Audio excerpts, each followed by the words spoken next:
త్రిపురాంతకం అనే ప్రాంతం త్రేతాయుగం నుండి ఉంది అని స్కంద పురాణంలో వివరించారు. త్రిపుర, అంధకాసుడు అనే ఇద్దరు రాక్షసులు పరమశివుడి భక్తులు.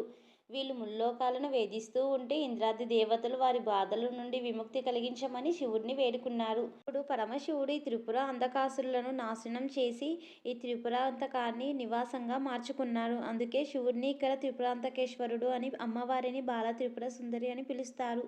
ఈ త్రిపురాంతకేశ్వర దేవాలయం కొండ మీద ఉంది. దీనిని 11వ శతాబ్దంలో చాళుక్య రాజులు అభివృద్ధి చేసినట్లు శాసనాలలో ఉంది.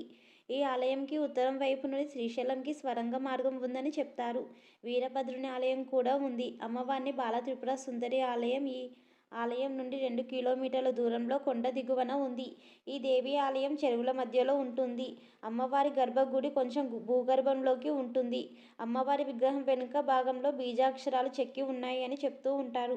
ఈ ఆలయంలో శ్రీచక్రం కూడా ఉంది. ఈ ఆలయం శ్రీశైలం నుండి 93 కిలోమీటర్ల, విజయవాడ నుండి 150 కిలోమీటర్ల దూరంలో ఉంది. శ్రీశైలం గుంటూరు మధ్యలోనే హైవే పక్కన ఉంటుంది. ఇలాంటి మరిన్ని వీడియోస్ కోసం ఈ వీడియోని లైక్ చేసి సబ్స్క్రైబ్ చేయండి.